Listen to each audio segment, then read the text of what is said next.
Tossing the caber is among the oldest and most traditional of Scottish metaphors. In this event, Scotland, represented here by a big bloke in a kilt, tries to throw off English rule, played by a tree trunk. It's 3 centuries since the Scots lost their independence. Now it seems they want it back.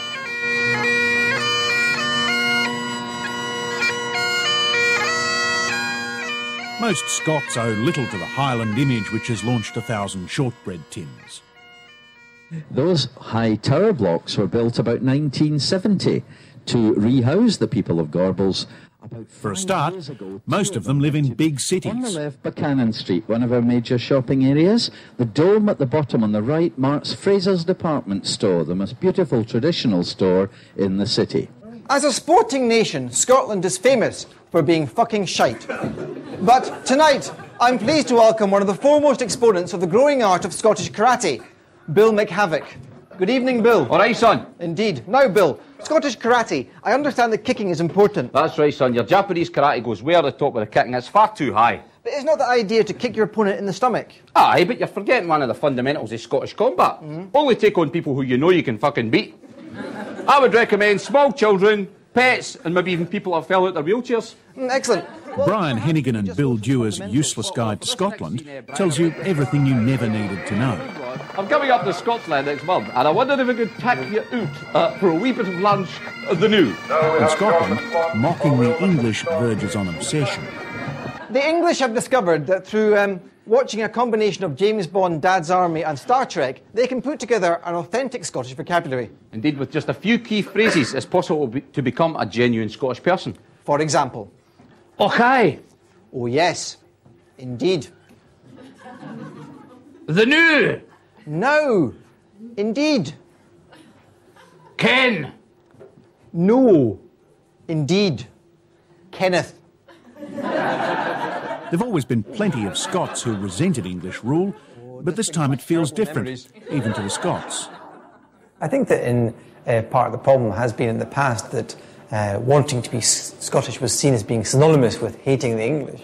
And the point is that the whole thing has reached the maturity now where that aspect, this sort of dislike of the English, is still there in a sort of very humorous way, but that's not why we want to be separate. We wish to be separate and independent so that we can govern ourselves. I don't have a problem with the English people. I have many, many English friends. I don't have a problem with the English people at all. I have a problem with the English government and the way they've ruled this country for, 300 years.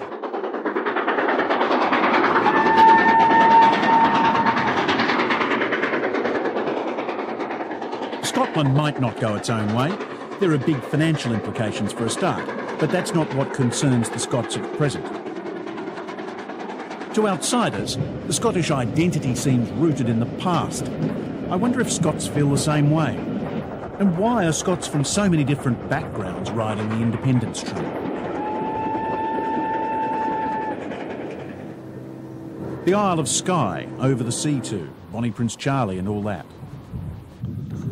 Dunvegan Castle on Skye is the ancestral seat of the MacLeods, and John MacLeod is the 29th clan chief. Now be very careful on this roof. I'm always terrified of people falling over it. It's a heritage which this one-time professional actor and singer traces back to the days when Norse raiders controlled the coast. Well, I often relate to my Viking ancestors. I really do feel that.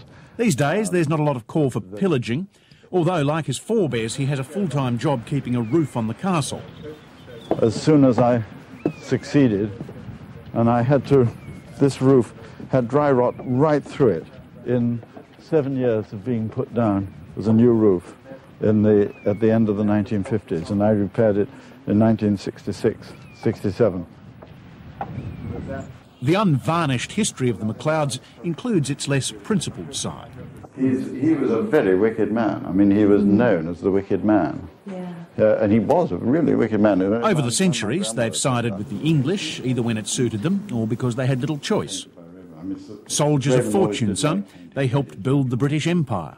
And when his son, who's that chap over there, married, all the literature at the time said, what's that charming Miss Brodie doing, marrying that absolute He's John McLeod too.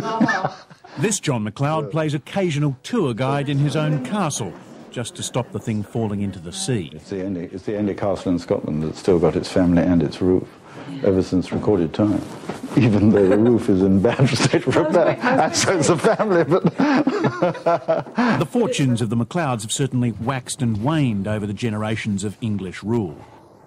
Finance and economics is really what you actually find in this room, because 3 of my ancestors in this room have been completely ruined by the conditions of their life. The chief who was time at the 45, his grandson, and lastly my great-great-grandfather who was knocked out by the potato famine and left the castle in 1851, and it was 80 years before a chief was able to come back to live here. But that chief was my great-grandfather, and my grandmother was his daughter, and of course was accustomed to the fact that there was actually money. But she had had 40 years to spend it, and she did. Financially, of course, I was in a completely different situation to her. And on one side, I had a real financial problem, and on the other side, I had all the feelings which anybody might have about being invaded.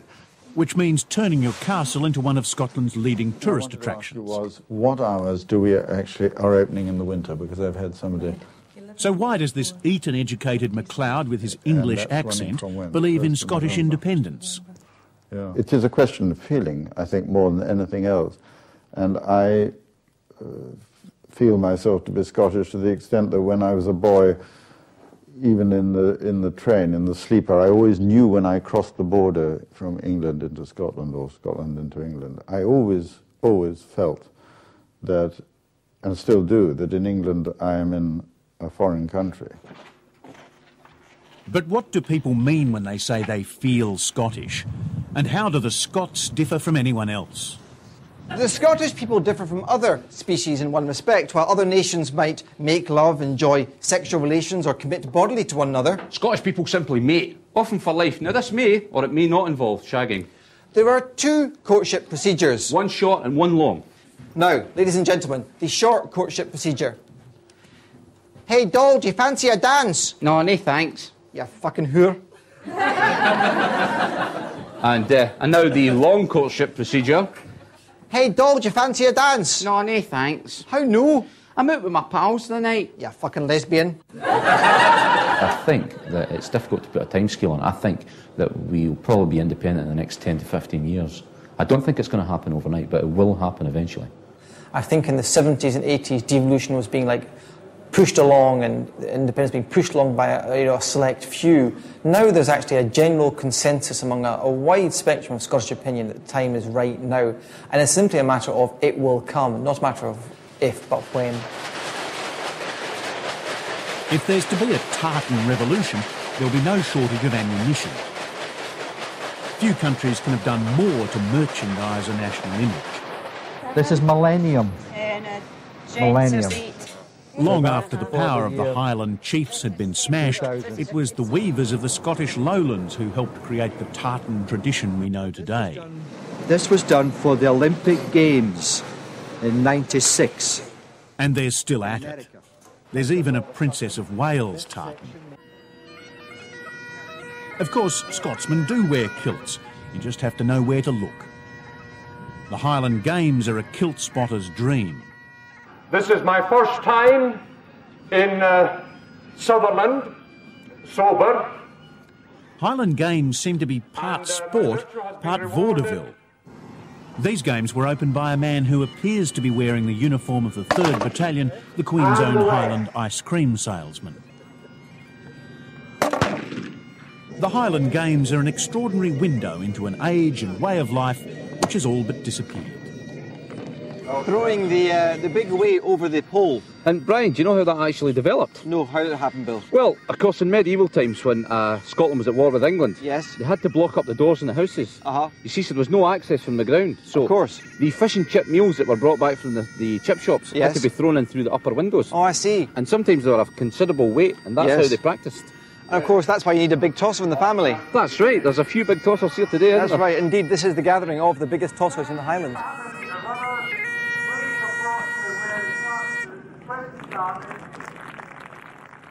I think it's great.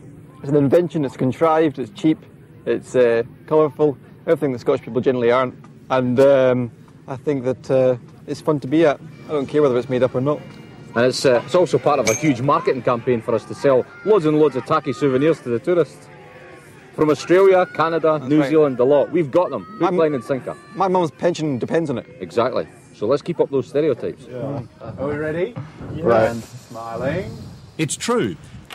The Scots do have an uphill battle countering stereotypes which are largely their own creation.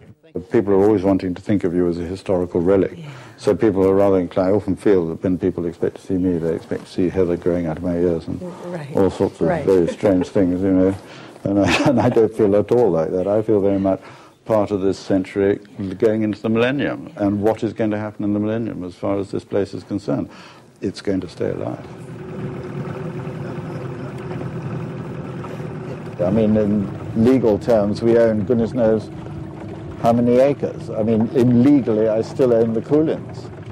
Legally, the mountain range. Legally, I still own the tables. Legally, I still own this land here. I mean, I own a certain considerable number of acres.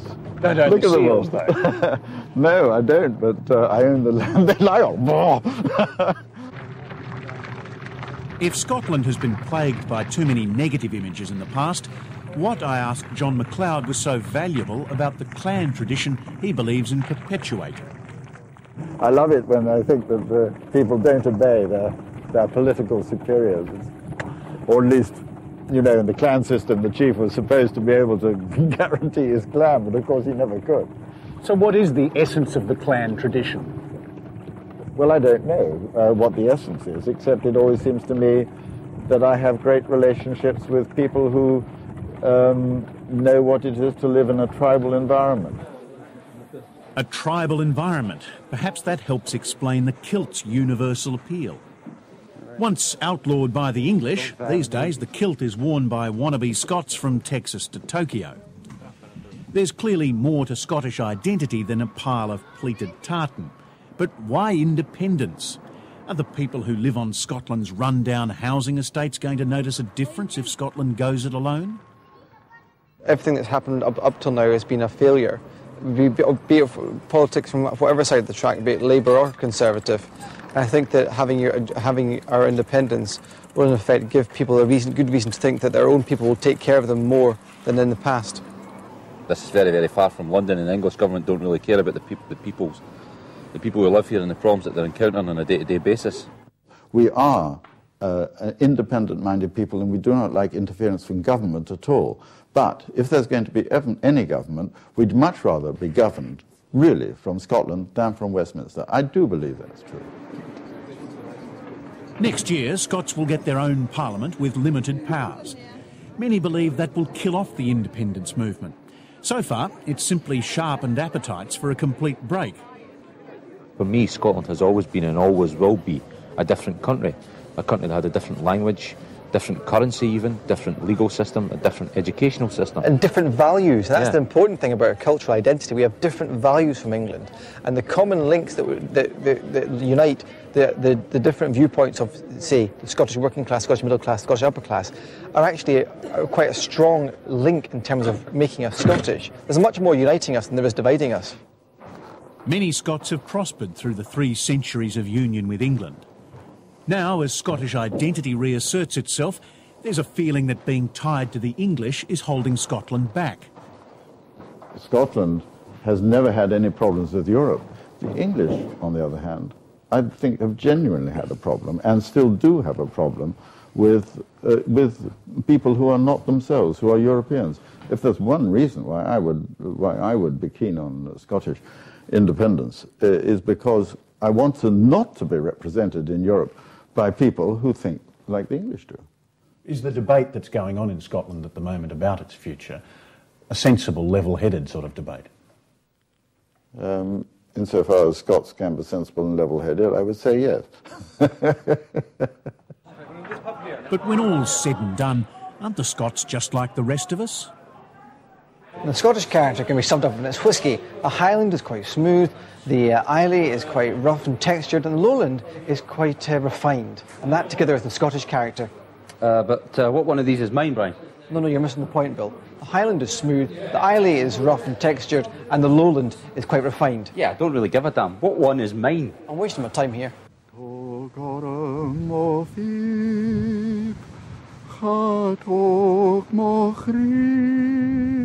Now it seems everyone from urban comedians to urbane chieftains wants the English off their backs.